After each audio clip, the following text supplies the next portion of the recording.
오늘은 기드온에게 나타난 선지자와 그 선지자 뒤에 나타난 여호와의 사자와의 그 연관성을 살펴봄으로 해서 기드온과 300용사의 에피소드가 품고 있는 그런 메시지에 대한 이해를 더욱 확실하게 강화해 보도록 하겠습니다. 오늘 본문 8절 이하를 보시면 하나님으로부터 보내심을 받은 선지자 하나가 이스라엘에게 여호와 하나님의 말씀을 전언하는 내용이 나오죠. 그게 뭐 대단히 중요한 건가 이렇게 이제 생각하실지 모르겠는데 여러분이 그 내용을 잘 숙지해 두시면은 성경 전체의 픽처가 조금 더 선명해지실 거예요. 한번 잘 들어보세요. 성경에는 허투루 적혀 있는 내용이 하나도 없습니다. 그 선지자가 전언한 내용을 쪼개보면 그 선지자는 하나님의 언약의 조문에 항상 등장하는 나는 주 너희 하나님이라 라는 말로 하나님을 소개하고요. 출애굽과 가나안 정복 시에 그분이 이스라엘을 위해서 하신 이 일을 상기시키세요. 그리고 이스라엘에게 충성을 요구하실 수 있는 당신의 권리를 전달하십니다. 그리고는 하나님께서 이스라엘에게 주신 말씀, 즉 아모리 족속의 신들에게 굴하지 말라는 당신의 명령을 상기시키고 마지막으로 이스라엘의 불순종을 강하게 질책을 하세요. 이 모든 내용이 바로 하나님께서 당신의 백성들과 언약을 체결하실 때에 나타났던 모습들이에요. 그런데 이 동일한 내용과 패턴이 사사기 2장에도 동일하게 등장하는 거 아세요? 사사기 2장 1절로 가볼게요. 여호와의 사자가 길갈에서부터 보기에 이르러 가로되 내가 너희로 애굽에서 나오게 하고 인도하여 너희 열조에게 맹세한 땅으로 이끌어 왔으며 또 내가 이르기를 내가 너희에게 세운 언약을 영원히 어기지 아니하리니 너희는 이 땅 거민과 언약을 세우지 말며 그 단을 헐라하였거늘 너희가 내 목소리를 청종치 아니하였도다. 그리하면 어찌미뇨. 그러므로 내가 또 말하기를 내가 그들을 너희 앞에서 쫓아내지 아니하리니 그들이 너희 옆구리에 가시가 될 것이며 그들의 신들이 너희에게 올무가 되리라 하였노라. 보시면 1절에 여호와에 대한 소개가 나오고 여호와가 당신의 백성들에게 베푸신 은혜의 내용이 이어지죠. 내가 너희를 애굽에서 이끌어냈다라고 은혜의 내용을 이어 붙인단 말입니다. 그리고 여호와께서 당신의 백성들에게 주셨던 율법의 내용이 나오고 그 법을 어겼을 시에는 어떠한 일이 일어나게 될 것인지에 관한 언약 조건이 나와요. 그리고 그 언약 조건에 따른 징벌이 이스라엘에게 선포가 됩니다. 역시 이스라엘 백성의 불법에 대한 언약적 법적 소송을 그리고 있는 거예요.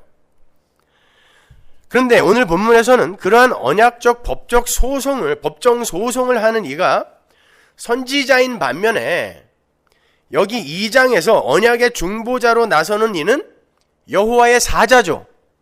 근데 오늘 본문에는 선지자와 여호와의 사자가 둘 다 등장한단 말이에요. 오늘 본문에서의 선지자와 이곳에서의 여호와의 사자가 똑같은 일을 하는 걸 볼 수 있어요. 결론부터 말씀을 드리면 구약에 나타난 선지자들은 모두 신적 표본 선지자, Divine Paradigm Prophet이라고 그러죠. 신적 표본 선지자인 그 주의 사자의 그림자요, 모형이며 프로토타입, 전형인 거예요. 선지자는 주의 사자의 전형인 거예요. 일단 그것만 기억하시고 한번 따라와 보세요. 마지막에 가시면 다 이해가 가능합니다. 이러한 하나님과 하나님 백성과의 언약 체결의 원시적 모형을 찾는다면 당연히 시내산 위에서의 하나님과 하나님 백성들 사이의 언약 체결 장면입니다. 그 앞부분만 제가 잠깐 읽어드릴게요. 출애굽기 20장 2절. 나는 너를 애굽 땅 종되었던 집에서 인도하여 낸 너희 하나님 여호와로라. 계속 이 말씀을 시작으로 하신단 말이에요. 내가 누군 줄 알아? 너희에게 베푼 은혜가 뭔 줄 알아? 이 내용을 시작으로 하나님이 지금 언약 체결을 하시는 거예요.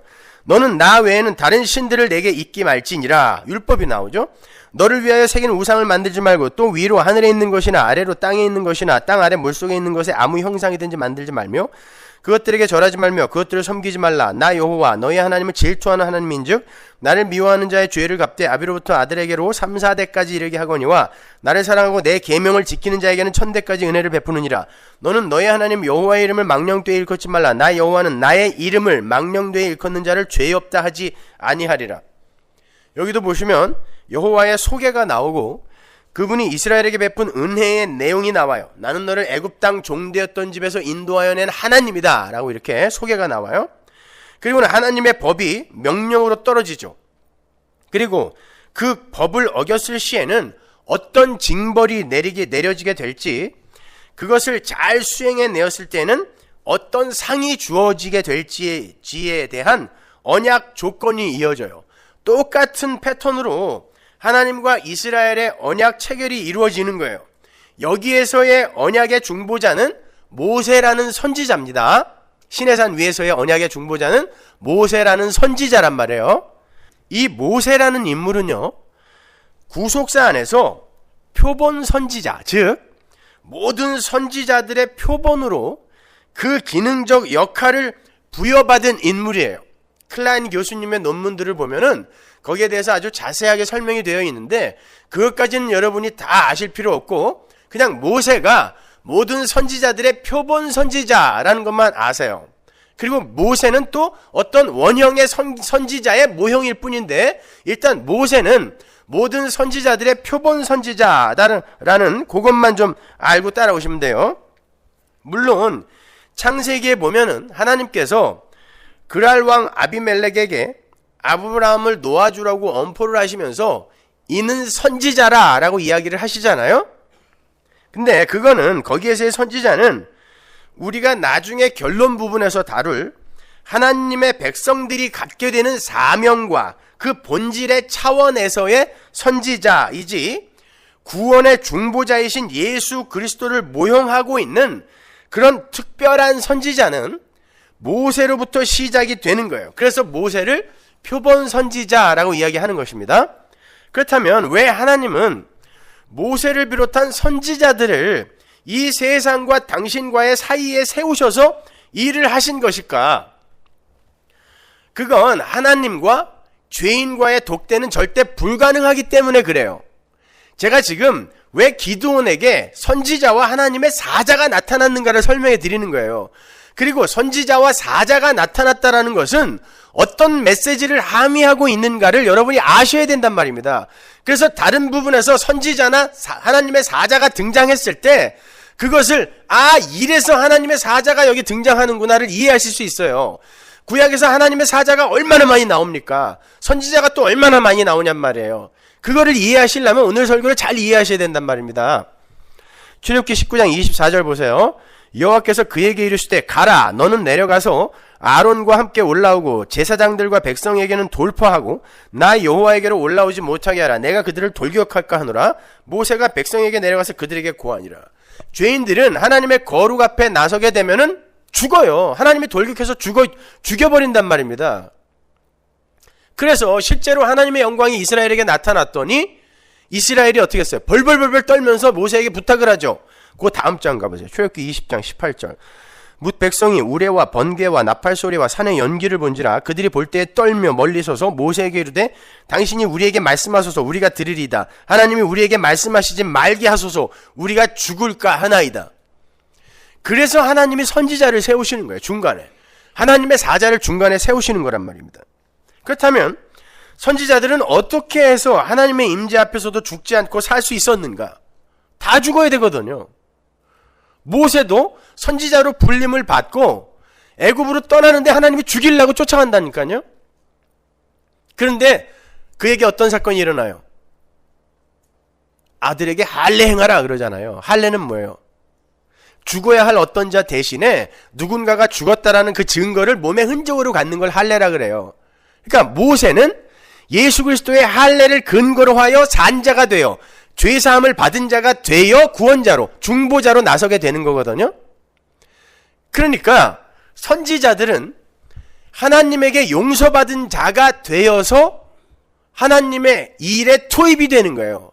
그래서 선지자들이 불림을 받을 때는 항상 성령이 임하고 그들이 하나님의 총회, 하나님의 공회에 끌려 올라가요.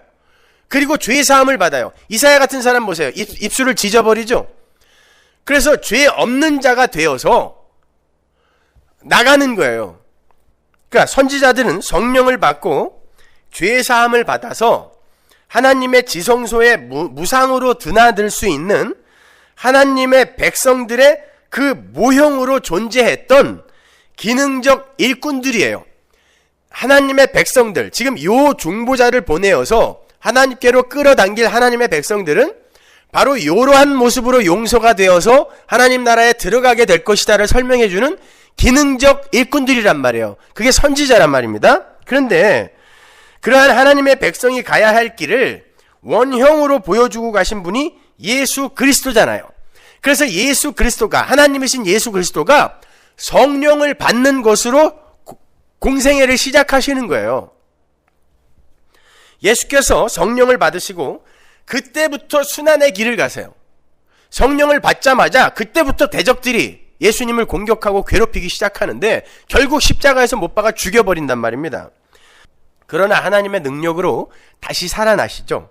예수님은 옛 아담의 형상으로 죽으시고 새 아담으로 재창조되시는 모습을 보여주심으로 교회가 이 땅에서 어떻게 살게 될 것인가를 보여주고 가신 거예요. 그러니까 이 역사는 예수 그리스도의 주 되심만을 보여주는 거예요. 예수님이 십자가를 지고 죽으신 것은 모든 인간은 예수님의 십자가가 없으면, 은혜가 없으면 전부 죄인이다를 선포해버리는 거거든요. 그러니까 역사와 또 성도는 예수님이 주님이다, 예수님이 주인이다, 너희들은 전부 죽어야 할 죄인이다, 이거를 증명해내고 드러내는 역할을 하는 거예요. 기능적 역할을 할 뿐이란 말입니다. 우리까지도 마찬가지란 말이에요. 예수님은 그렇게 옛 아담의 형상으로 죽으시고 새 아담으로 재창조되시는 모습을 보여주심으로 교회가 이 땅에서 어떻게 살게 될 것인가를 보여주시는 거예요. 그러한 모형을 구약시대 선지자들이 먼저 보여준 거란 말입니다. 그렇게 모세를 비롯한 구약의 선지자들은 하나님의 형상의 그 편린들을 실제로 나타내며 살았던 특별한 사람들이었어요. 예를 들어 모세가 시내산에서 하나님을 뵙고 내려왔을 때 그의 얼굴에 영광의 빛이, 광채가 나타났죠. 그 광채라는 그 단어가 카란인데 그 카란이 하나님의 형상이란 뜻이에요.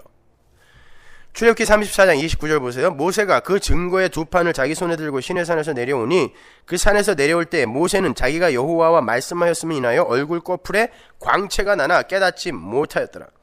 모세의 얼굴 꺼풀에 나타난 그 광채, 그 하나님의 형상, 그 단어는 원래 뿔이라는 단어인 히브리어 케렌의 동사형인데 이 단어가 하박국에 어디서 쓰이는지 한번 보세요. 하박국 3장 4절. 그 광명이 햇빛 같고 광선이 그 손에서 나오니 그 권능이 그 속에 감추었도다. 하박국 선지자가 지금 이 얘기를 모세 당시 하나님께서 하나님께서 나무로부터 나오시는 모습을 시적으로 언급하면서 하나님의 현현으로부터 발하였던 그 빛의 광선을 케런이라고 지칭하고 있어요. 뿔. 그러니까 모세의 얼굴에 나타났던 빛은 하나님의 형상이었던 거예요. 그러한 하나님의 형상은 하나님의 백성들이 주의 형상의 그 온전한 완성에 도달할 그 종국적인 그 부활의 영광에 대한 예언적 암시로 모세의 얼굴에 나타났던 거예요. 선지자는 하나님의 은혜로 하나님의 백성으로 완성이 될 하나님의 그 백성들, 자녀들의 모습을 먼저 살아서 보여준 거라 그랬잖아요. 그러니까 모세의 얼굴에 하나님의 형상이 드러났다라는 건 물론 한시적이지만, 역사 속에서 모형으로 드러나는 거라 한시적이지만, 나중에 하나님의 백성들이 성령을 받아서 하나님의 백성으로 완성이 되었을 때에 그들의 모습이 어떻게 될 것인가를 미리 조금 보여준 거예요. 창세기 1장에서 하나님의 백성이, 아담이 하나님의 형상으로 지어진 거를 놓치지 마시란 말이에요. 그게 무언가를 암시하고 있었던 거란 말입니다. 하나님 백성의 새 창조를 모형으로 보여준 거예요. 첫 창조는. 그러니까 표본 선지자인 모세는 하나님의 백성들이 세상 끝에 체험하게 될 일들의 종말론적인 상징으로 역사 속에 등장했던 인물이에요. 하나님의 선지자들은 그렇게 완료된 하나님 나라에서의 그 성도의 모습, 하나님의 형상으로 완료가 될 성도의 모습을 단편적으로 여러 각도에서 보여주고 가도록 이 땅에 보내심을 받음과 동시에 이 세상 속에서 하늘의 백성들이 어떠한 과정을 통과하게 될 것인지에 관해서도 몸으로 입으로 전해주도록 기능적 역할을 부여받았던 사람들이에요. 그 사람들을 특별하게 생각하지 마세요. 그 선지자의 직분이 여러분에게로 지금 이전되어 있단 말이에요. 전수되어 있단 말입니다. 제가 그 얘기를 하려고 지금 여기서부터 끌고 가는 거예요. 엘리야가 공간적 제약이라든지 능력의 법칙을 벗어나서 자유로워져서 하늘로 그냥 올라가 버린 거. 에녹이 그렇게 올라갔죠. 그 에녹이 누구의 시작이에요? 성도의 시작이란 말이에요. 부활하신 여러분이 사망과 관계없이 하나님 나라로 입성하게 될 모습을 엘리야나 에녹이 미리 그림으로 보여준 거예요. 선지자란 말이에요.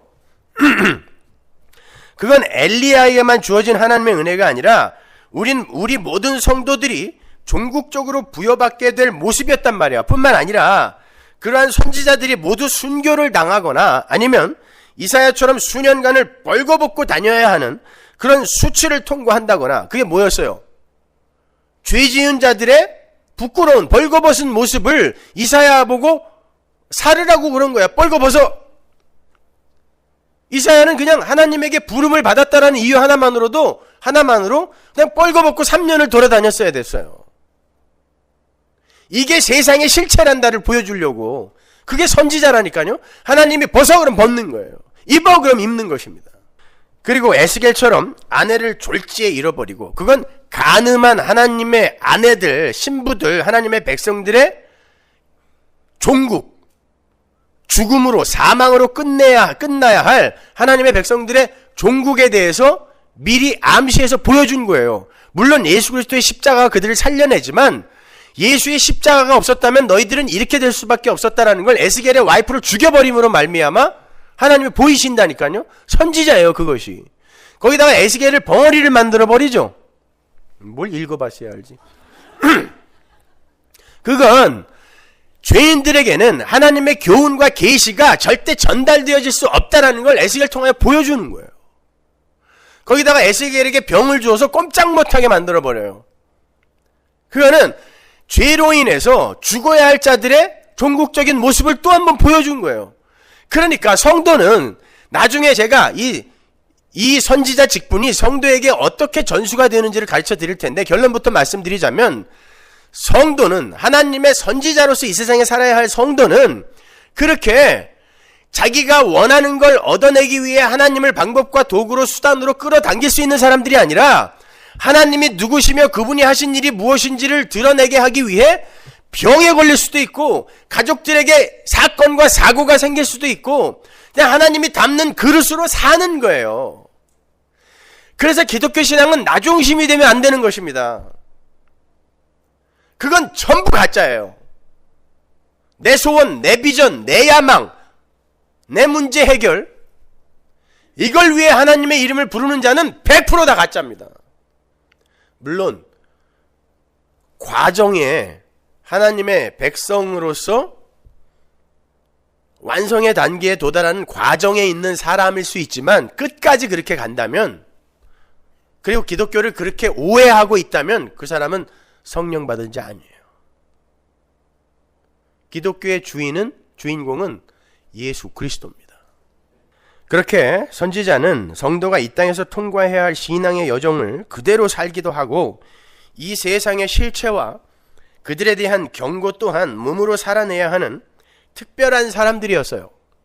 그러한 선지자직이 성령과 함께 다른 백성들에게 전해지고 또 전해지고 하는 그러한 형국으로 이어져요. 물론 모든 선지자가 다 그렇게 이어지는 것은 아니지만 모세에서 여호수아로, 엘리야에서 엘리야로 그렇게 이어지는 그런 그림들이 성경에 등장한단 말입니다. 그건 예수 그리스도라는 선지자의 원형에서 어떻게 교회들에게 이 선지자직이 전수가 되는지를 암시하는 거예요. 그러니까 교회와 하나님의 백성들 사이의 그 관계를 설명하기 위해 선지자들이라는 모형들이, 특별한 몇 사람들이 구약에 등장하는 거란 말입니다. 그러니까 어떤 분이 저에게 선지자 시대가 끝났나요? 이렇게 질문을 했어요. 그래서 제가 끝났어요 라고 이야기했거든요. 그런데 왜 성경이 우리 보고 선지자라고 하는가? 그건 그런 특별한 역할을 맡았던 그 선지자들의 시대가 끝났다라는 거고, 그러한 선지자들이 모형했던 진짜 하나님의 선지자들, 예수 안에서 구원받은 하나님의 선지자들, 그들이 우리란 말이에요. 그래서 그분이 질문하는 그런 선지자의 시대는 끝났지만 지금 하나님의 백성들이 선지자 노릇하는 시대는 지금 펼쳐지는 거란 말입니다. 표본 선지자인 모세와 여호수아, 그리고 70장로의 이야기를 제가 예로 들어서 설명을 해볼게요. 표본 선지자로서의 모세의 직분이 어떻게 아래로 흐르죠? 여호수아에게 모세의 선지자 직분이 흘러내려가는데, 여호수아가 영광의 그 공회 앞에 섭니다. 신명기 31장 14절 보세요. 여호와께서 모세에게 이르시되 너의 죽을 기한이 가까웠으니 여호수아를 불러서 함께 회막으로 나아오라. 내가 그에게 명을 내리리라. 모세와 여호수아가 나아가서 회막에 서니 여호와께서 구름 기둥 가운데서 장막에 나타나시고 구름 기둥은 장막 문 위에 머물렀더라. 제가 예전에 요한복음 강의할 때인가요? 그 여호와와 함께 나타나는 구름에 대해서 설명해 드린 적 있죠? 그게 뭐였어요? 그룹들이었고, 그 그룹들은 하나님의 보좌를 상징하는 거였죠? 그러니까 지금 구름 앞에 여호수아가 섰다는 건 하나님의 공회, 그 여호와의 총회 앞에 선 거예요. 회막, 성막에 가서 하나님의 임재 앞에 섰단 말입니다. 그리고는 모세가 여호수아에게 안수하자 성령이, 모세에게 임했던 성령이 여호수아에게 이렇게 흘러 들어가는 모습으로 그려준단 말이에요. 신명기 34장 9절 보세요. 모세가 눈의 아들 여호수아에게 안수하였으므로 그에게 지혜의 신이 충만하니 이스라엘 자손이 여호와께서 모세에게 명하신 대로 여호수아의 말을 순종하였더라. 여호수아 또한 지금 원형인 예수 그리스도라는 참 선지자의 모형으로 서는 거예요. 그래서 모세가 신명기에서 나와 같은 선지자를 하나님이 세울 것인데 너희는 그의 말을 들으라 라고 이야기했잖아요. 여기에서 여호수아가 선지자로 서자 바로 그 말이 인용이 되고 있는 거죠. 여호수아 또한 원형인, 선지자의 원형인 예수의 모형이었다는 걸 보여주는 거예요. 예수에게 임했던 성령이 오순절날 교회에게 흘러 들어가는 그 모습을 이런 그림들을 통하여 패턴화하여 보여주는 거란 말이에요. 성경이.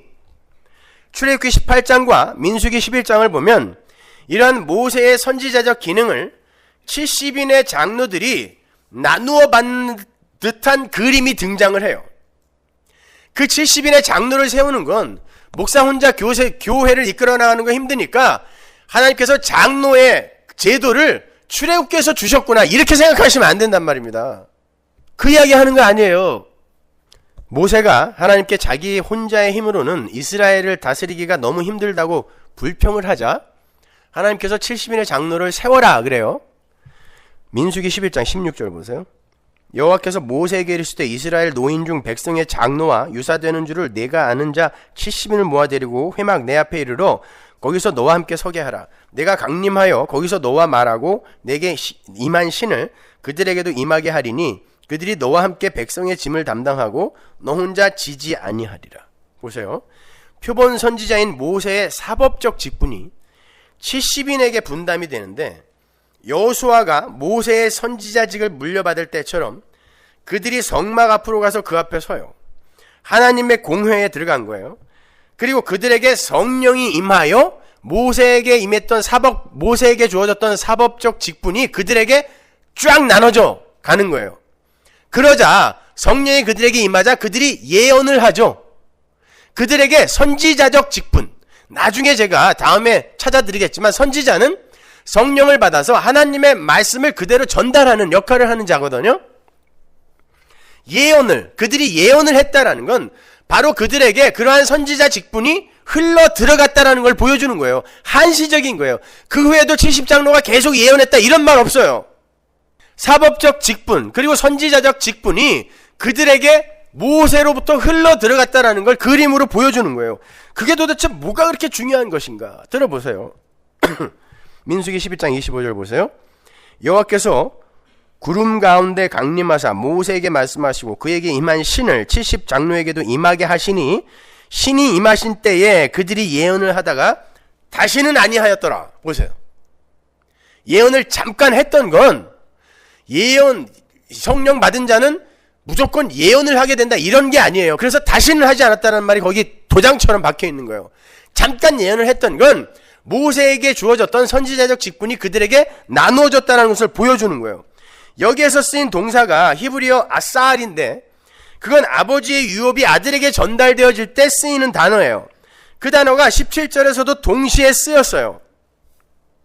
창세기 27장에서 에서가 아버지 이삭에게 아버지 장자의 축복은 야곱이 도취해 갔다 하더라도 저에게 나누어줄 남겨둔 복은 없습니까? 라고 했을 때 쓰인 단어가 아사알이에요.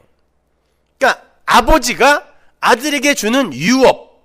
그러니까 여호수아나 70인의 장로들은 모세의 영감을 물려받은 모세의 장자들의 역할로 나오는 거란 말이에요. 여기에서 다시 한번 말씀드리지만 이러한 것들이 왜 중요하냐면 이 선지자직이 한 사람에게서 다른 사람에게로 전이가 되는 과정에 성령이 함께 흘러가게 되고 그들에게서 또 똑같은 일이 계속 아래로 흘러가게 된다라는 것이 중요한 구속사적 패턴을 담고 있기 때문에 그러는 거예요. 모세가 농명했던 70명 중에 엘닷과 메닷이라는 자들이 모세의 말을 듣지 않고 진중에 거하다가 얼떨결에 성령을 받았습니다. 그들이 다른 장로들과 똑같이 진중에서 예언을 하죠. 그러니까 성령의 임함은 사람들의 행위나 됨됨이를 따라오는 게 아니란 말이에요. 모세가 그렇게 나오라고 했는데도 안 나오고 진중에 처박혀 있다가 얼떨결에 성령이 임하니까 진중에서 예언을 했단 말입니다. 그랬더니 여호수아가 그걸 보고 시기가 나고 질투가 나서 저건 못하게 하세요 그랬어요.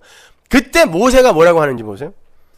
민수기 12장 29절 모세가 그에게 이르되 내가 나를 위하여 시기하느냐 여호와께서 그 신을 그 모든 백성에게 주사 다 선지자 되게 하시기를 원하노라. 보세요.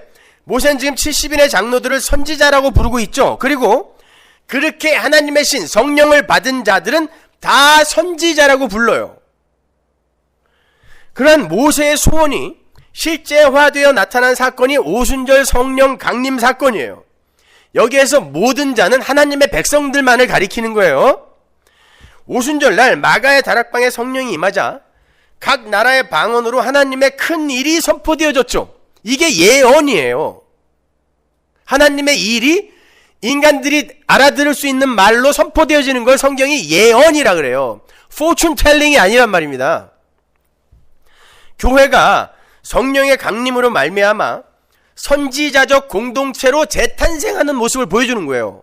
모세의 그 소원이 오순절날 실제로 실제화되어서 나타나는 거란 말입니다. 요 이야기를 하기 위해서 모세로부터 표본적 선지자로부터 성령이 선지자직이 아래로 이렇게 흘러 들어가는 그런 그림들이 성경에 나타난 거란 말이에요. 그런데 앞서 말씀드렸던 것처럼 선지자는 하나님의 형상을 받아서 그 형상을 드러내는 역할을 하는 이들이라 그랬죠. 따라서 오순절날 교회가 성령을 받고 선지자적 공동체로 탄생을 하게 된 건 창세기 1장 2절 혼돈과 공허와 흑암 위에 수면 위에 하나님의 신이 성령이 운행하시자 창조가 일어나는 창세기 1장 2절과 1장 27절 하나님의 형상으로 하나님이 사람을 만드는데 성령을 호흡 곧 김을 불어 넣으셔서 하나님의 형상으로 만들어내시잖아요. 그 이야기. 그리고 창세기 2장 7절에 똑같이 인간을 만드시는데 생기를 불어넣으셔서 생명을 만드시는 그 이야기들이 실제화되어 지금 나타나는 거야. 재현되는 거란 말입니다. 선지자들은 바로 그러한 교회의 탄생이 어떠한 메커니즘과 어떠한 패턴에 의해서 탄생하게 될 것인지, 그리고 그들은 이 세상에서 어떠한 과정을 통과하여 하나님 나라로 입성을 하게 될 것인지를 몸으로 입으로 보여주는 모형으로서의 기능적 역할을 했던 거예요. 그래서 아담도 선지자, 아브라함도 선지자, 이삭도 선지자, 다 선지자란 말이에요. 하나님의 백성은 다 선지자예요. 그런데 구약의 그 특별한 기능적 역할을 했던 그 선지자, 그들만을 우리가 추려서 선지자 시대, 그리고 선지자 이렇게 부르는 것 뿐이에요. 하나님의 성령 받은 하나님의 모든 백성은 선지자예요. 그걸 설명하기 위해 특별한 선지자들이 모형으로 선 거예요. 이거 자꾸 뱅뱅뱅뱅 도는데 못 알아듣는 것 같아가지고. 하나님은 성경의 독자인 교회에게 바로 그 구속사의 메커니즘과 패턴을 가르쳐 주시기 위해서 선지자들을 세워서 구속사를 경륜해 가셨던 거예요. 그러니까 역사의 주인공은 교회예요. 다른 거 없어요. 교회에게 어떤 교훈을 주기 위해 이 역사가 시작부터 끝까지 경륜되어 가는 거예요. 그리고 거기에서 필요한 것만 성경에 기록해 놓은 것입니다. 지금부터가 중요합니다. 표본적 선지자였던 모세가 그 선지자들의 원형인 신적 표본 선지자에 대해서 이렇게 힌트를 해줬어요. 아주 중요한 구절인데 신명기 18장 15절, 여러분이 잘 아시는 구절이에요. 네 하나님 여호와께서 너의 중 내 형제 중에서 나와 같은 선지자 하나를 너를 위하여 일으키시리니 너희는 그를 들을지니라. 이것이 곧 내가 총회의 날에 호렙산에서 너의 하나님 여호와께 구한 것이라. 보세요. 시내산 호렙산에서 모세가 총회에 들어갔어요. 하나님의 총회. 구름이란 말입니다. 그게 그룹. 곧 내가 말하기를 나로 다시는 나의 하나님 여호와의 음성을 듣지 않게 하시고 다시는 이 큰 불을 보지 않게 하소서. 두렵건대 내가 죽을까 하나이다 하매 여호와께서 내게 이르시되 그들의 말이 옳도다. 내가 그들의 형제 중에 너와 같은 선지자 하나를 그들을 위하여 일으키고 내 말을 그 입에 두리니 내가 그에게 명하는 것을 그가 무리에게 다 고하리라. 여기 보면 모세라는 선지자가 왜 세워졌는지를 설명하면서 예수라는 선지자에 대해서 살짝 넘어가면서 이야기를 해주고 있잖아요. 무릇 그가 내 이름으로 고하는 내 말을 듣지 아니하는 자는 내게 벌을 받을 것이요 내가 고하라고 명하지 아니한 말을 어떤 선지자가 만일 방자인 내 이름으로 고하든지 다른 신들의 이름으로 말하면 그 선지자는 죽임을 당하리라 하셨느니라. 네가 혹시 심중에 이르기를 그 말이 여호와의 이르신 말씀인지 우리가 어떻게 알리오 하리라. 만일 선지자가 있어서 여호와의 이름으로 말한 일에 증언도 없고 성취함도 없으면 이는 여호와의 말씀하신 것이 아니요 그 선지자가 방자의 한 말이니 너는 그를 두려워 말지니라. 여기에서 나와 같은 선지자란 모세가 기능적으로 담당했던 출애굽 구원의 실체를 이루실 그것조차도 모형이었잖아요. 그 구원의 실체, 새 창조, 그걸 이루실 진짜 선지자의 원형을 이야기하는 거예요. 나와 같은 선지자. 내가 원형이고 나와 비슷한 선지자가 올 것이다가 아니라 내가 바로 그분의 모형으로서 살았다고 이야기하는 거예요. 그러니까 너희는 그의 말을 들어야 된다고 이야기하는 거거든요. 사도행전으로 가면 그 선지자가 누군지를 베드로가 정확히 밝혀줘요. 사도행전 3장 20절 또 주께서 너희를 위하여 예정하신 그리스도 곧 예수를 보내시리니 하나님이 영원 전부터 거룩한 선지자의 입을 의탁하여 말씀하신 바 이게 모세죠. 만유를 회복하실 때까지는 하늘이 마땅히 그를 받아들이라. 모세가 말하되 주 하나님이 너희를 위하여 너희 형제 가운데서 나 같은 선지자 하나를 세울 것이니 너희가 무엇이든지 그 모든 말씀을 들을 것이라. 누구든지 그 선지자의 말을 듣지 아니하는 자는 백성 중에서 멸망을 받으리라 하였고 또한 사무엘 때부터 오므로 말한 모든 선지자도 이때를 가리켜 말하였느니라. 그 선지자의 말을 듣지 않으면 멸망한다, 죽는다라는 건 예수를 믿지 않으면 이 십자가, 예수 그리스도의 십자가, 너희들은 나를 믿어야 된다라는 예수의 그 말씀, 은혜를 의지해야 한다라는 그 십자가 복음 의지하지 않으면 다 죽는다는 뜻이에요. 그래서 너희는 그의 말을 들으라라는 말입니다. 예수를 들으라라는 건 예수 믿으라는 뜻이거든요. 그러니까 나와 같은 선지자, 그 선지자, 표본 선지자의 진짜 원형, 엔타이타입이 누구예요? 예수 그리스도란 말입니다. 베드로가 그걸 어떻게 알았어요? 변화산에 올라가서 직접 들었어요. 하나님으로부터. 이는 내 사랑하는 아들이니 너희는 그의 말을 들으라 라는 말을 똑똑히 들었단 말입니다. 이스라엘은 모세 오경을 달달 외웠던 사람들이에요. 제자들 마찬가지입니다. 그래서 그들은 그 선지자를 기다리고 있었어요. 복음서에 보면은 그들이 얼마나 그 선지자를 기다리고 있었는지 오병이어의 기적 이후에 그 유대인들이 예수님 보고 뭐라 그래요? 이가 그 선지자다 그러죠. 그 선지자가 바로 이 출애굽기, 바로 이 모세가 이야기한 그 선지자예요. 그들이 그렇게 오매불만 기다리고 있었다니까요. 혹시 저 사람이 그 선지자 아닌가? 혹시 저 사람이 그 선지자 아닌가? 세례 요한에게도 사람 보내서 뭐라 그랬어요?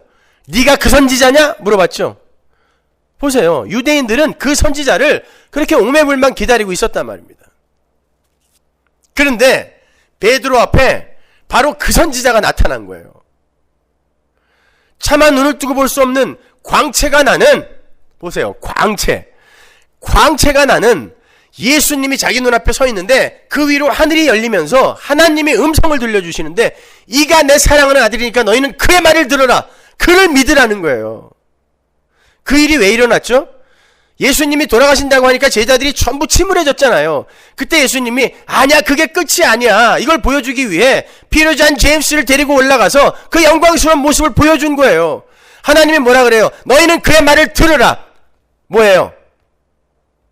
지금 그가 죽는다고 해서 절대로 그게 죽음으로 끝나지 않을 것이니까 그의 말을 듣고 그의 죽음을 순순히 받아들이고 쫓아가라는 거예요. 제자들은 초막셋을 여기다 짓고 여기서 살래요 그랬죠? 아니라는 거예요. 너희들은 역사 속에 내려가서 할 일이 있다라는 것입니다. 그러니까 그를 믿고 그의 말을 듣고 내려가라는 거예요. 그게 그 선지자입니다. 히브리서 1장 1절 보세요. 옛적에 선지자들로 여러 부분과 여러 모양으로 우리 조상들에게 말씀하신 하나님이 이 모든 날 마지막에 아들로 우리에게 말씀하셨으니, 선지자들로, 선지자 전체를 가리키는 거예요. 선지자들을 통하여 계시하시고 말씀하셨던 모든 내용이 어디에서 결론이 나더라는 거예요? 예수 안에서, 아들 안에서. 선지자의 원형이란 말이에요, 예수님이. 3절, 이는 하나님의 영광의 광채시요 그 본체의 형상이시니라. 선지자가 뭐라 그랬어요? 모세의 얼굴에 하나님의 형상, 카란이 나타났다 그랬죠? 하나님의 형상을 드러내는 자라 그랬잖아요. 근데 진짜 선지자 예수가 오셨더니 그분이 누구래요? 그분이 하나님의 형상이다 라고 이야기하지 않았습니까? 고린도서 4장 4절 보세요. 그 중에 이 세상 신이 믿지 아니하는 자들의 마음을 혼미케 하여 그리스도의 영광의 복음의 광채가 비추지 못하게 하매니 그리스도는 하나님의 형상이니라. 그리스도의 영광의 복음의 광채, 이제 하나님의 말씀은 성경에만 기록되어 있거든요. 그런데 성령 받지 못한 자들에게는 그 빛이, 하나님의 영광이 안 비춰요. 안 보여요. 왜? 예수 그리스도만 하나님의 영광의 형상이거든요. 하나님의 형상이거든요. 그러니까 예수 이야기하면 다 조는 거예요. 이렇게 사세요, 저렇게 사세요 그러면은 내가 그렇게 삶으로 말미암아 내가 드러나거든요. 그러니까 좋아하는 거예요. 정신 똑바로 차리고 듣는 거죠. 그리고 그런 설교를 왜 하게 되냐면, 사람들은 그런 설교를 하게 되면 이렇게 사세요, 저렇게 사세요, 깨끗하게 사세요, 도덕윤리 지키세요, 착하게 사세요 그러면요, 사람들이 설교하는 그 사람을, 저 사람은 그걸 다 지키고 있다라고 착각을 하거든요. 세상 종교의 선생들이 다 그거예요. 세상 종교의 선생들은 전부 능력을 갖고 있고 변화와 성숙을 소유한 자로 서는 게 선생이거든요. 그러니까 사람들은 그 선생을 쫓아서 선생처럼 살려고 하는 거예요. 그게 스승이에요, 세상의 스승. 근데 성경은 선생 되지 말라 그래요. 뭐냐면 이 세상의 선생은 단 하나, 예수밖에 없어요. 따라서 목사들이 여기에서 이렇게 사세요, 저렇게 사세요라고 하면서 그래 나는 그거 하고 있다라고 이렇게 거짓말하는 거, 그런 거 믿지 말란 말이에요. 그 사람들 그거 못한다니까요. 그럼에도 불구하고 내가 선생 되기 위해서 착하게 사세요, 이렇게 사세요. 그러니까 개혁주의 설교를 들어보면 자기가 하고 싶은 말, 이렇게 사세요, 저렇게 사세요, 요 말을 하기 위해서 성경을 오히려 사용을 하는 걸 볼 수 있어요. 자기가 이렇게 사세요, 저렇게 사세요를 이야기하기 위해, 선생이 되기 위해 성경을 그리로 끌고 간다니까요. 사람들은 그런 설교를 좋아합니다. 뭔가 내가 할 수 있는 일을 방법론으로 제시해 주는 것 같거든요. 이게 인간의 교만인 거예요. 설교는 예수 소개하는 걸로 끝나야 돼요. 그리고 당신들은 전혀 무용하고 무익하고 무능력하기에 예수가 내려와서 죽을 수밖에 없었다. 끝! 거기에서 우리가 부인이 되는 거고, 우린 아니니까 내 안에서 하나님의 은혜의 십자가의 필연성, 그것을 붙들고자 하는 열망이 생기는 거예요. 그게 진짜 성숙이란 말입니다. 자, 로마서 8장 29절 보세요. 하나님이 미리 아신 자들로 또한 그 아들의 형상을 본받게 하기 위하여 미리 정하셨으니 이는 그로 많은 형제 중에서 맏아들이 되게 하려 하심이라. 이거 보세요. 이거는 아들의 형상을 본받아서 최선을 다해라가 아니라, 이제 조금 이해가 가시죠? 선지자들이 하나님의 형상을 드러냈던 자들이었던 것처럼 우리 교회 또한 그 하나님의 형상을 하나님으로부터 부여받아서 이 세상에서 우리는 부인되고 하나님이 쓰시는 그릇으로 쓰여지게 될 거라는 그런 말을 하는 거예요. 그게 맏아들이신 예수가 그렇게 사셨잖아요. 진짜로 자기를 완전히 비우고 하나님이 살라는 대로 살았다니까요. 교회 마찬가지인 거예요. 성령 받은 교회는 그렇게 자기의 인생을 차압당하고 하나님이 쓰시는 대로 끌려가게 돼 있어요. 창세기에 하나님의 형상으로 지어지게 되는 그 사람, 즉 하나님의 백성들이 예수의 가신 길을 따라서 그렇게 새롭게 창조가 될 것임을 미리 보여준 그림이란 말입니다. 성도는 맏아들이신 하나님의 형상대로 지어지기 위해서 하나님에 의해 선택되고 미리 알리신 바 된 거예요. 바로 이러한 성도의 구원의 현실을 설명하기 위해 선지자들이 역사 속에 서야 했던 겁니다. 그런데 구약 성경에 보면 그러한 선지자들과 똑같은 일을 하신 분이 나와요. 그게 여호와의 사자예요. 오늘 본문에 나오는 선지자와 사사기 2장의 여호와의 사자가 똑같은 언약 성사를 하는 걸 우리는 이미 앞에서 봤어요.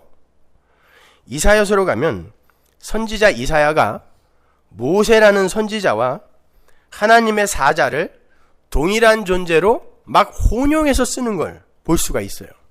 이사야서 63장 7절 보세요.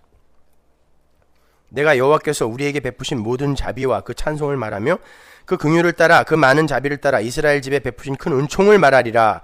여호와께서 말씀하시되 그들은 실로 나의 백성이요 거짓을 행치 아니하는 자녀라 하시고 그들의 구원자가 되사 그들의 모든 환난에 동참하사 자기 앞에 사자로 그들을 구원하시며 그 사랑과 그 긍휼로 그들을 구속하시고 옛적 모든 날에 그들을 드시며 안으셨으나 그들이 반역하여 주의 성신을 근심케 하였으므로 그가 돌이켜 그들의 대적이 되사 친히 그들을 치셨더니 백성이 옛적 모세의 날을 추억하여 가로되 백성과 양무리의 목자를 바다에서 올라오게 하신 자가 이제 어디 계시뇨? 그들 중에 성신을 두신 자가 이제 어디 계시뇨? 여기에서 이사야가 이야기하는 자기 앞에 사자, 즉 여호와의 사자는 하나님의 현현이었던 불기둥, 구름 기둥과 항상 함께하면서 이스라엘을 이끌었던 여호와의 사자와 그 여호와의 사자를 모형하고 있었던 모세를 동시에 가리키는 거예요. 하나님께서 모세를 사자로 보냈잖아요. 그래서 이스라엘 구원해냈잖아요. 마찬가지로 그 모세가 모형하고 있던 진짜 사자가 모세와 같이 갔단 말입니다. 그리고는 그들을 구름 기둥과 불 기둥과 함께 하면서 끝까지 끌고 가셨어요. 민수기 11장 14절 보세요. 이 땅 거민에게 고하리이다. 주 여호와께서 이 백성 중에 계심을 그들도 들었으니 곧 주 여호와께서 대면하여 보이시며 주의 구름이 그들 위에 섰으며 주께서 낮에는 구름 기둥 가운데서 밤에는 불 기둥 가운데서 그들 앞에서 행하시는 것이니이다. 불 기둥, 구름 기둥은 하나님의 현현이죠. 그죠? 하나님께서 그러니까 불 기둥을 구름 기둥이 감싸고 있는 거예요. 따로따로 있었던 게 아니라 하나님의 현현이에요. 항상 구름은, 빛은 하나님의 현현을 상징하는 거고 하나님의 보좌를 상징하는 거니까. 그렇죠? 그런데 이스라엘이 홍해 앞에 가서 딱 서자 이 불기둥이 뒤로 싹 물러갑니다. 그런데 그 불기둥을 따라 여호와의 사자가 함께 움직여요. 다른 존재인데 행동을 늘 함께 하시는 거예요.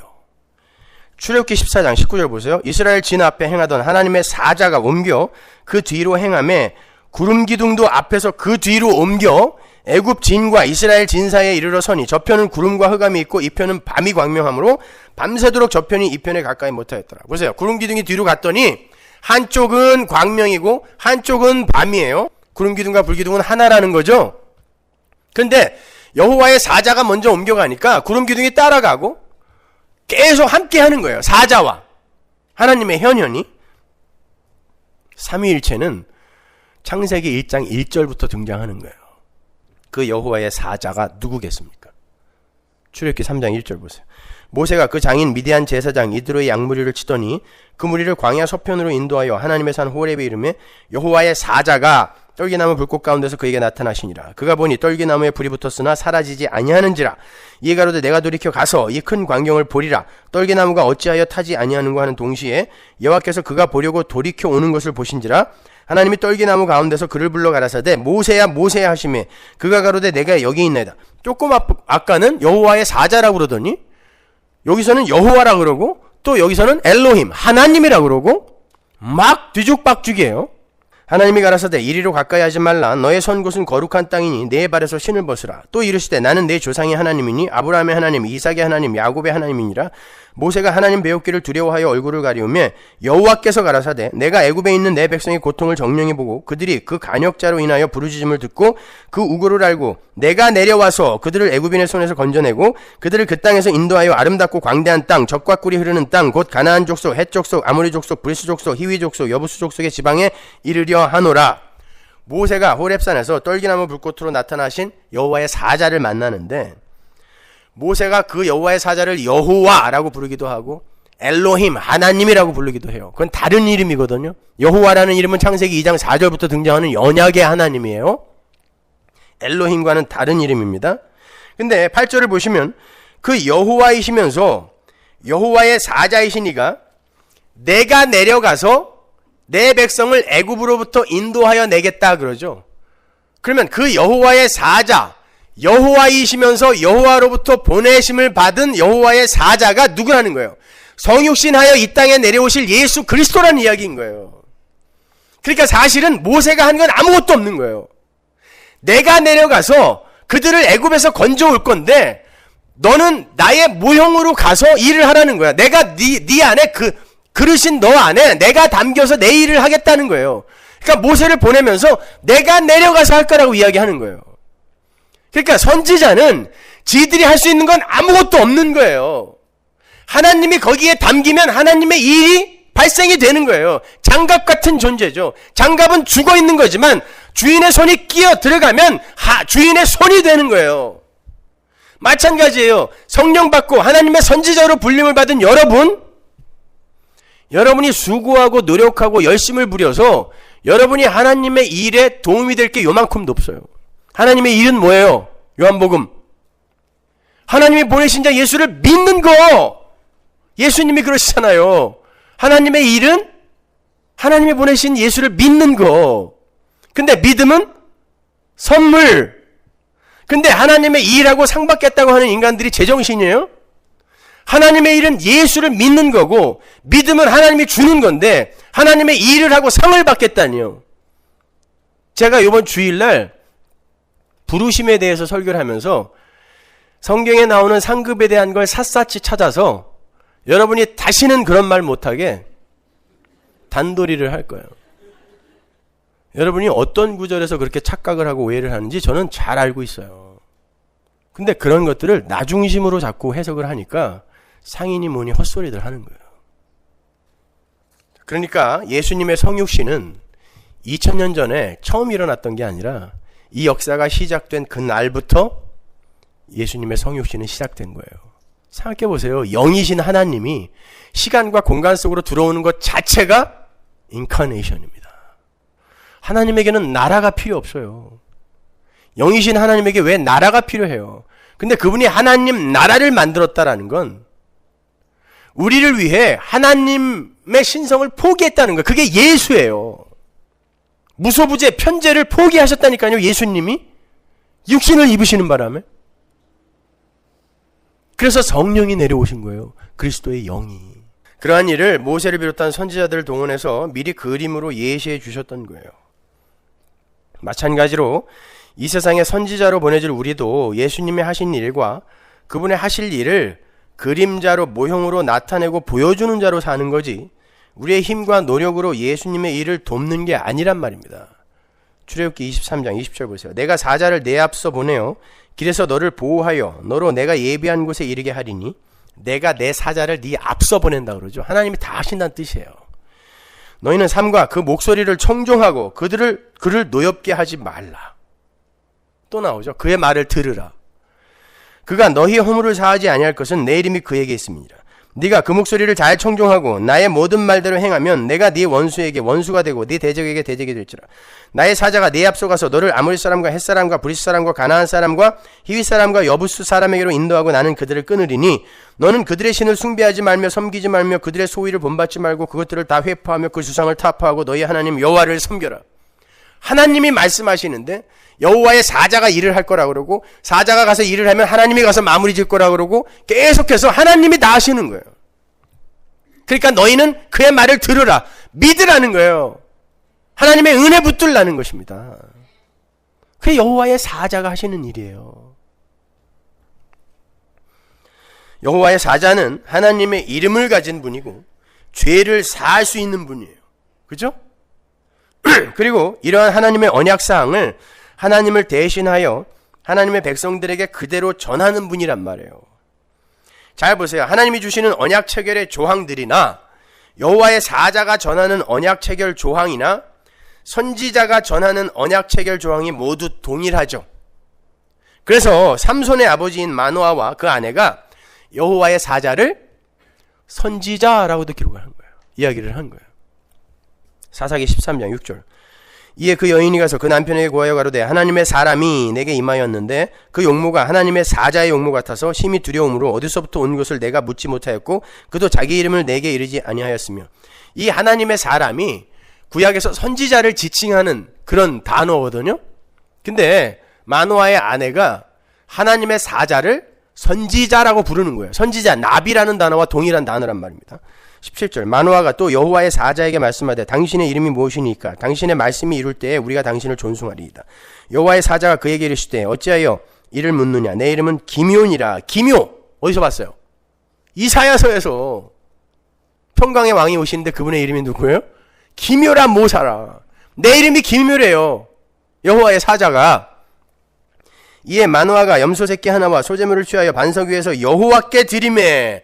여호와의 사자인데, 그리고 내 이름은 기묘라라고 말씀하셨는데 그분을 마노아가 여호와라고 또 부른단 말이에요. 사자가 이적을 행한지라. 또 여긴 또 사자예요.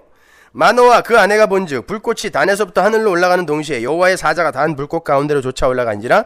마노아와 그 아내가 이것을 보고 얼굴을 땅에 대고 엎드리니라. 여호와의 사자가 마노아와 그 아내에게 다시 나타나지 아니하니 마노아가 이에 그가 여호와의 사자인 줄을 알고 그 아내에게 이르되 우리가 하나님을 보았으니 반드시 죽으리이다. 여기서 또 하나님이라 그러죠. 엘로힘. 6절뿐만 아니라 사사기 13장에 여러 번 등장하는 하나님의 사람 엘로힘, 이쉬. 그것은 나비와 동의어로 쓰이던 단어였어요.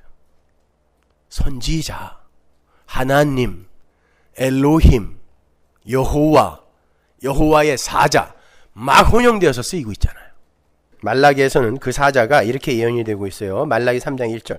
만군의 여호와가 이르노라 보라 내가 내 사자를 보내리니 그가 내 앞에서 길을 예비할 것이요 또 너희의 구하는 바 주가 호련히 그 전에 임하리니 곧 너희의 사모하는 바 언약의 사자가 임할 것이라.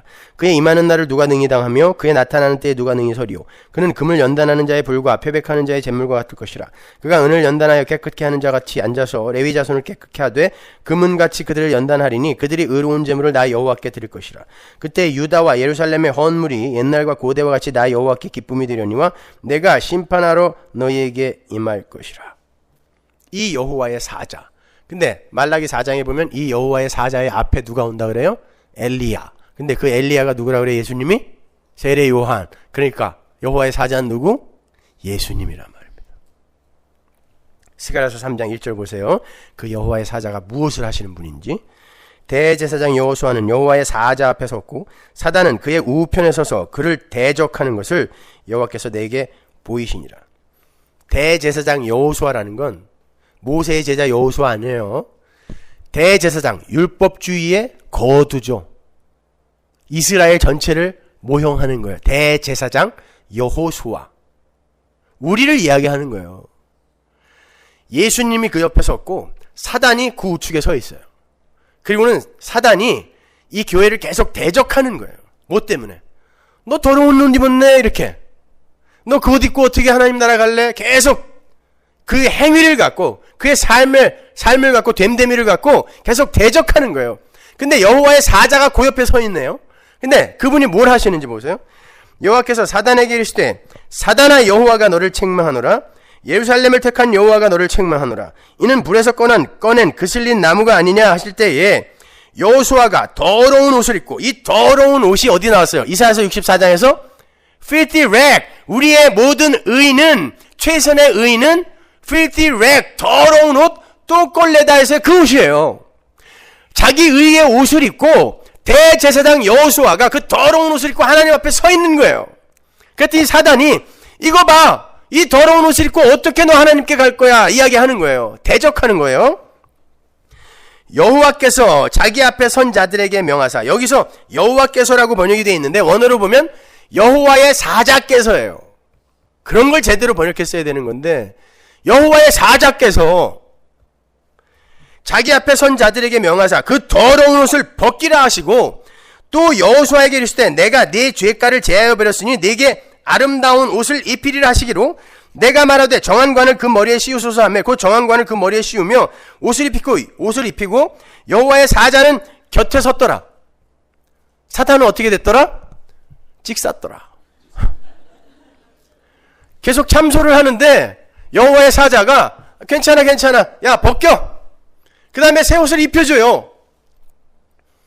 그리고는 자 내가 새 옷 입혔다, 어떻게 할 거야? 여호와의 사자가 뭐 하시는 분이에요? 우리의 더러운 옷을 벗기고 새 옷을 거저 입혀주는 분이란 말입니다. 우리는 그 여호와의 사자가 하신 일을 드러내는, 그분의 은혜와 공로를 드러내는, 그리고 그분의 주대심을 드러내는 자로 사는 거예요. 복음서를 보면 그러한 여호와의 사자, 하나님으로부터 보내심을 받은 분, 또 하나님으로 보내심을 받은 선지자의 역할을 하신 분, 그 진짜 사자, 진짜 선지자가 하나님이 나를 보내신 것처럼 나도 너희를 보낸다 그러죠. 그러면 우리가 졸지 뭐가 되는 거예요 갑자기? 예수님의 사자, 예수님의 선지자가 되는 거예요. 선지자란 그분의 말을 담아서 그대로 전하는 거예요. 삶으로, 입으로. 명심보감이나 도덕책, 윤리책 읽고 그거 갖고 자기의 선생됨을 챙기기 위해, 자기의 잘남을 챙기기 위해 말씀을 사용하는 게 아니라 그냥 예수를 그대로 전하는 거. 그게 여호와의 사자, 여호와의 선지자, 예수의 사자, 예수의 선지자인 거예요. 요한복음 20장으로 가보세요. 21절. 예수께서 또 가라사대 너희에게 평강이 있을지어다. 아버지께서 나를 보내신 것 같이 나도 너희에게 보내노라. 이게 사자란 뜻이에요. 보내다, 보내심을 받다. 그러니까 여러분은 우리를 구원하시기 위해 십자가를 지시고 죽어버리신 예수를 이 세상 속에서 그대로 드러내야 돼요. 그래서 이사야가 내가 말씀만 전하면 사람들이 내 수염을 뽑고 내 뺨을 때리고 그랬다고 칭얼대는 거죠. 예레미야는 뭐라 그래요? 내가 다시는 말씀 전하나 봐라. 얼마나 고생을 했으면 내가 다시는 말씀을 전하나 봐라. 저만 그러는 게 아니에요. 그런데 마음속에서 불편해서 말씀을 안 전할 수가 없어요. 끌려가는 거예요. 그런데 그거 했다고 상 준단 말이에요? 하나님이 하시는 건데 여호와의 사자가 다 하시는 거예요. 그래서 그렇게 우리는 하나님으로부터 부르심을 받은 그 순간부터 우리의 개인적인 삶을 하나님께 차압당하고 하나님께서 그리시는 그림으로만 살다가 장렬하게 죽는 거예요. 그래서 요한계시록에서 우리를 뭐라고 불러요?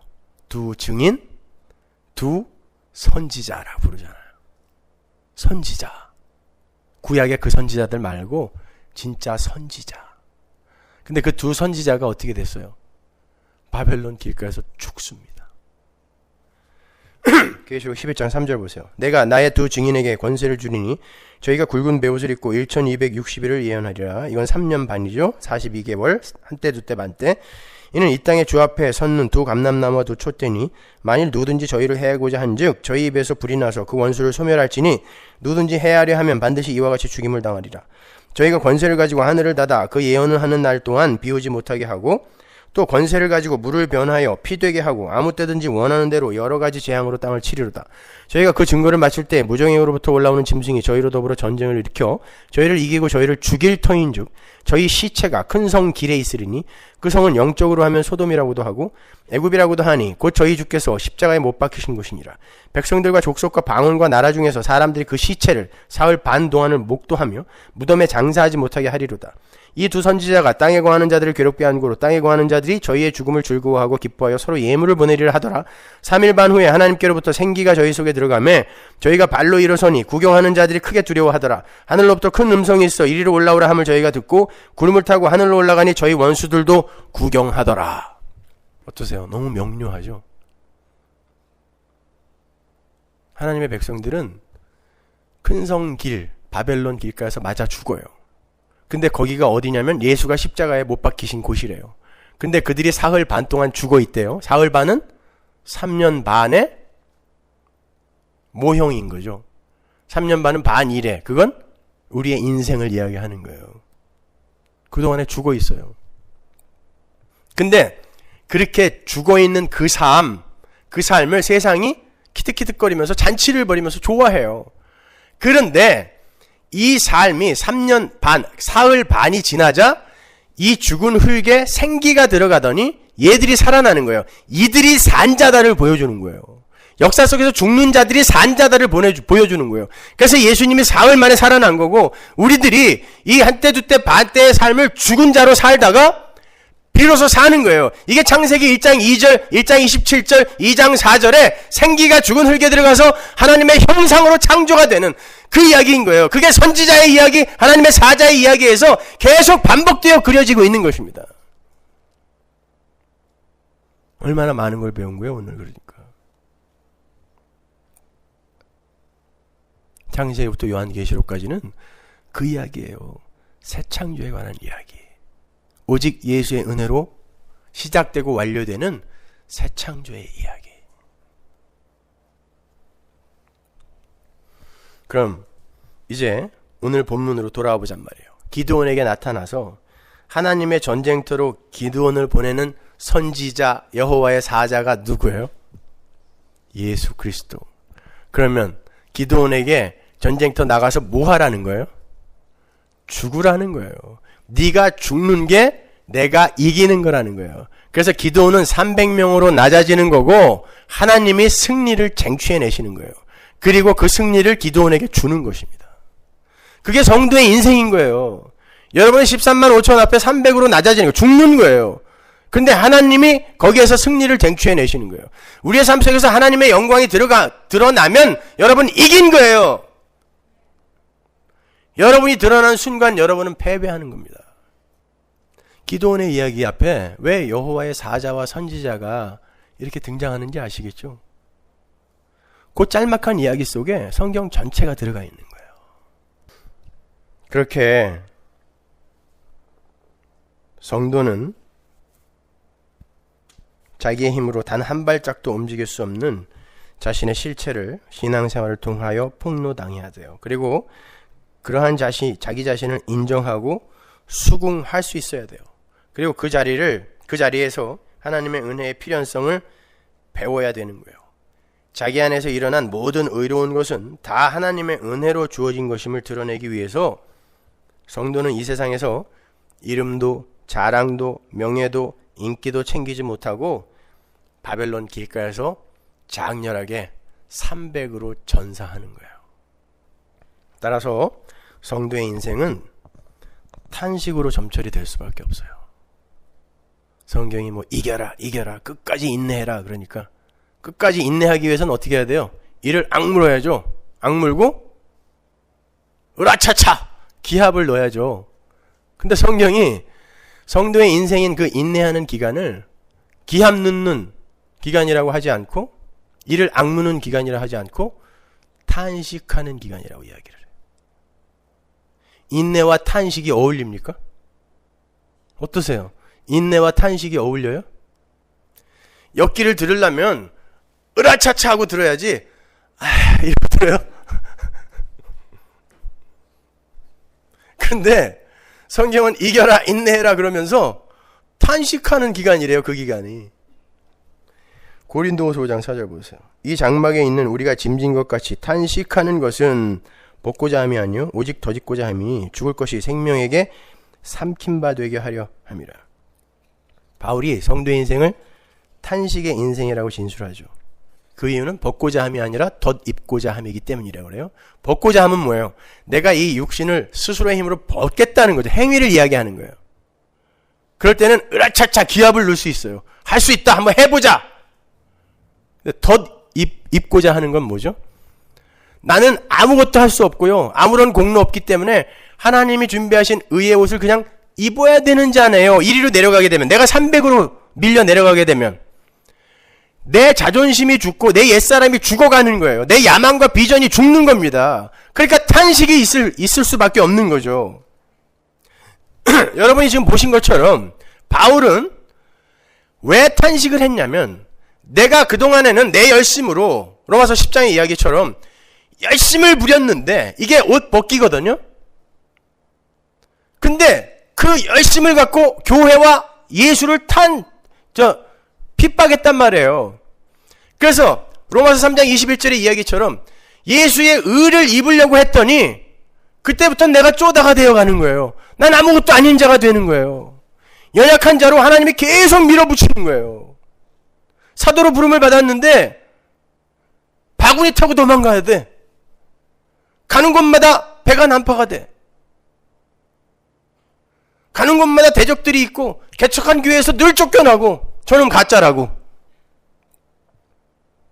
40에 하나 감한매를 수차례 두들겨 맞고 짱돌로 찍혀서 거의 죽었다가 살아나기도 하고, 뱀에게 물려 자지도 못해 굶기를 밥 먹듯 했다 그러고, 하나님이 나를 사형시키려고, 아예 죽이려고 작정하신 분 같아 라는 고백을 할 정도로 힘들었단 말입니다.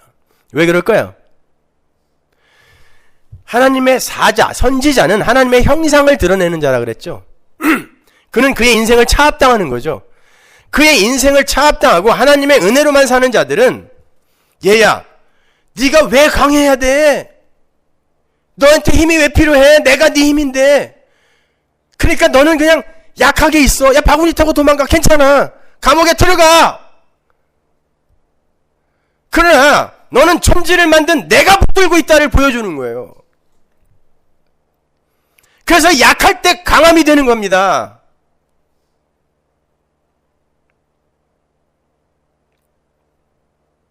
여러분, 내가 참고 내가 열심히 하고 내가 노력하면 우리의 입에서는 기합 소리가 나와야 돼요. 함성 소리가 나와야 돼요. 근데 탄식이 나온다는 건 우리가 도달해야 할 목적지에서 올무가 휙 날아오더니 그 목적지에 서 계신 어떤 분이 내 목에 올무를 감아버린 거예요. 그리고는 나는 나의 취향, 나의 선호도, 호감도 이런 것들이 분명히 내게 있는데, 그래서 이리로 갔다가 저리로 갔다가 갈팡질팡 하는데 저쪽에서 끊임없이 끌어당기는 거예요.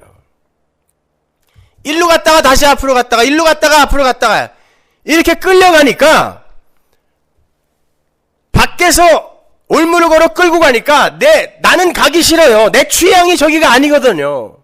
힘의 원리 속에서 젖어 살던 이들이 어떻게 십자가의 원리가 취향에 맞아요? 안 맞는단 말입니다. 근데 저기서 끌고 가니까 내 안에서는 탄식만 나오는 거예요. 아이고 힘들어. 어디까지 내려가야 돼?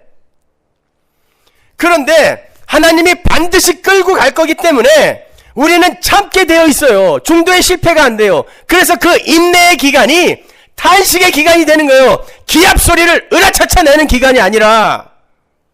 그래서 우리 안에 그 일이 얼마나 힘들면 성령께서 말할 수 없는 탄식으로 기도까지 해주시는 것입니다. 그 성령의 탄식에 동참하여 탄식을 하지만 하나님이 저 목적지에서 나를 이끌어 가시기에 글로 질질 끌려가면서 그래도 이게 복이구나 라고 믿음으로 그 현실을 받아들이는 자, 소망에서 받아들이는 자를 성도라고 하는 거예요. 그런데 이건 목적지도 잘못돼 있어. 그리고 목적지 정해놓고 지 힘으로 또 가겠다고 난리들을 펴.